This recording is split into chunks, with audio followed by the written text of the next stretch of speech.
Vladimir Putin inevitably secured another term as Russia's leader after sham elections saw him take home more than 87% of the votes. The predetermined landslide victory will see Putin, who is the longest-serving Russian leader since Soviet dictator Joseph Stalin, stay in power until at least 2030. However, experts have now warned the Sun that the world is a more dangerous place today, and such a victory will only tear the shackles off the Russian tyrant. Retired Army officer Colonel Gordon said Putin is Hitler and Stalin all rolled into one with a bit more evil sprinkled around, and people need to realise that. His comments follow UK Defence Secretary Grant Shapps accusing Putin of behaving like a modern-day Stalin and stealing the election. Shapps yesterday slammed Putin for having his opponents, such as opposition leader Alexei Navalny, imprisoned or murdered before the vote began. Gordon argued that Grant Shapps is right and that the West needs to wake up to the fact Putin is showing all the signs of someone who wants to keep attacking and is not looking for peace. However pitifully unfair and rigged the election results were, the retired army officer argued it will allow Putin and his team to keep going on their path, to crack on with the accelerator right down. In a boastful victory speech last night, a puffed-up Putin threatened to bring on World War III if Western troops enter Ukraine, where Russia's invasion continues to stall over 2 years in. The vote of every citizen of Russia, the votes of all citizens of Russia, express the united will of the Russian Federation. This is one of the bases for the country's development in the field of defense, in the field of science, in the field of education, in all very important areas. And of course, today, within the current conditions, I would like to especially express my gratitude to the military, people who are on the front line, who are ensuring the conditions for our country to exist in the future. He also pledged to defeat his foes as a crowd of supporters cheered him on and added, "And all of our goals will be achieved. We will do everything to achieve this." Keir Giles, a senior consulting fellow from Chatham House, agreed that Putin is on track to becoming the new Stalin, and his totalitarianism and repression at home and abroad are clear hallmarks of Stalin's regime.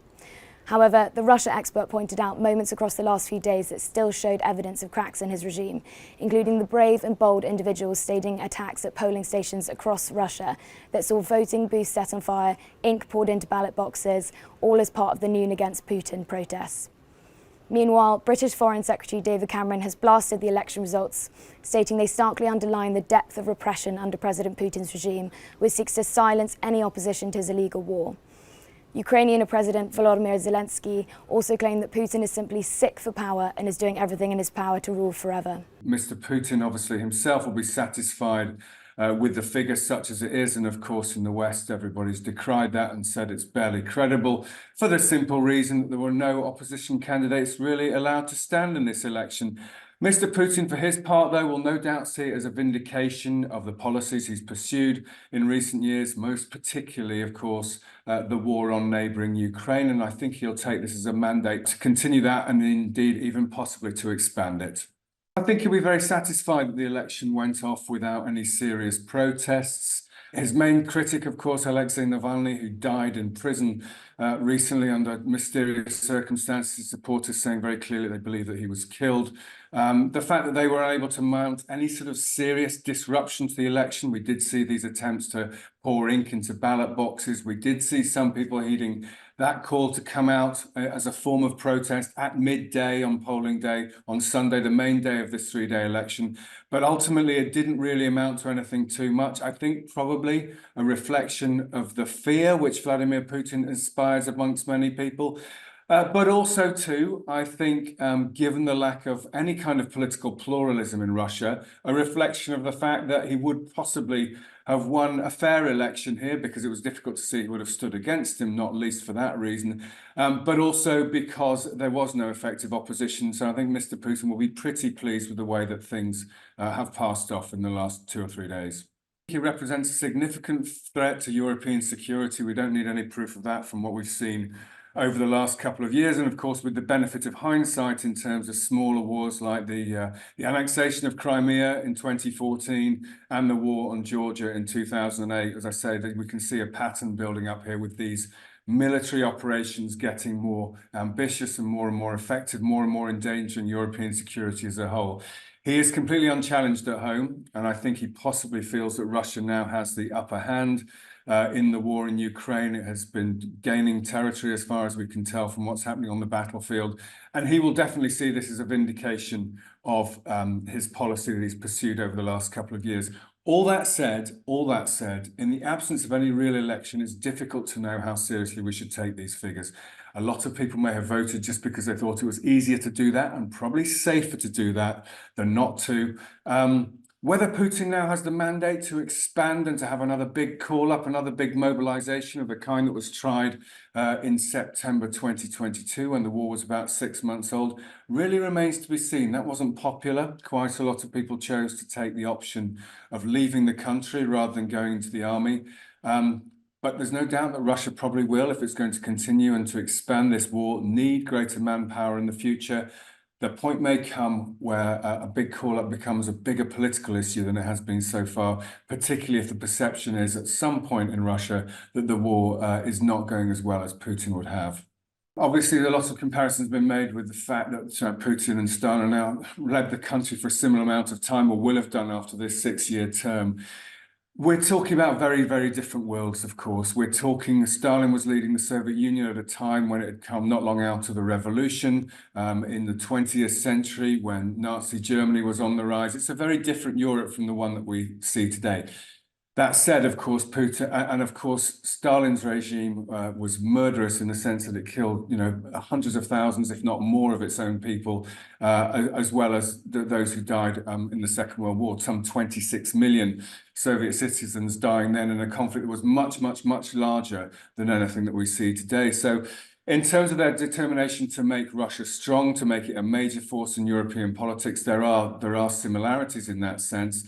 And Putin, of course, has always admired in his selective reading of Russian history those times when Russia has been a very big power in Europe. But at the moment, different leaders for different times, united by this determination to make the Kremlin a force right throughout Europe and the world. Nobody would have foreseen, 3 years ago, the way the war would unfold in Ukraine over the last couple of years. That was absolutely unthinkable right up to the last minute. Many people have been watching Russia for many years, did not believe that what eventually did unfold would unfold. So I think in that sense, there is a massive risk to European and thereby to greater global security. Putin himself has he's playing an interesting game in a sense, because he's again raised this prospect of World War III. He talked about this if there are Western troops in Ukraine, referring there, of course, to President Macron's suggestion of a couple of weeks ago. This is something that could eventually come to pass. But I think it's also true to say that Putin has raised the prospect of nuclear war. He has raised the prospect of World War III. But on each occasion when he's done that, he's tempered it by saying, but I don't think anybody wants to see that at the moment. So the game that he's playing psychologically is to raise the prospect of this while also trying to say, we're going to pull back from this. But of course, in such a time of uncertainty as far as the future of European security goes, there remains a prospect of this conflict widening and escalating. I see very little prospect in the short or medium term of any kind of serious political opposition in Russia, whatever the true nature of public opinion there may be. It is simply too dangerous to stand up publicly to Putin. You've given the example of Alexei Navalny. I think that the message there in his death, whatever the true circumstances of it, was that standing up to the Kremlin, you very much risk paying with your life. Talking in conversations with some Russian opposition politicians in recent weeks, they make it clear that they don't see any sort of major future. They remain optimistic. They have to. But I think in the short term, they're just talking about keeping their organizations going, be that within the country in a clandestine way, be it in exile, so that when the moment for change does come, they feel able to seize that opportunity. How do you think Putin sees the upcoming US election, and is he more fearful of a Trump presidency than maybe a Biden one? That's a really good question, because of course some conventional interpretations would say, actually Putin thinks that he could get on better with Trump. There was times when they met when Trump was president before, when they seemed to have quite a good relationship.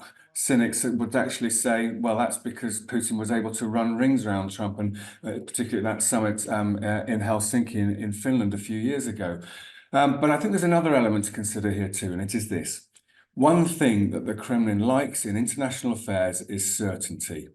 And at least you could say from their point of view, they largely know what they will get with a second Biden term, in the sense that while there may be obstacles in Congress to providing future aid to Ukraine, it's pretty clear what the Biden policy is on Ukraine. Trump, though, is much less of a known quantity. So there is an element there that may be worrying the Kremlin at the back of their mind about what a Trump presidency might do. But it is true to say that, you know, particularly with those rather inflammatory remarks about NATO and the idea that countries who weren't paying their way, you know, could expect to be attacked by Russia, that Mr. Trump made a few weeks ago, are hardly going to inspire confidence in the West, and are just the kind of potential division that will give the Kremlin solace.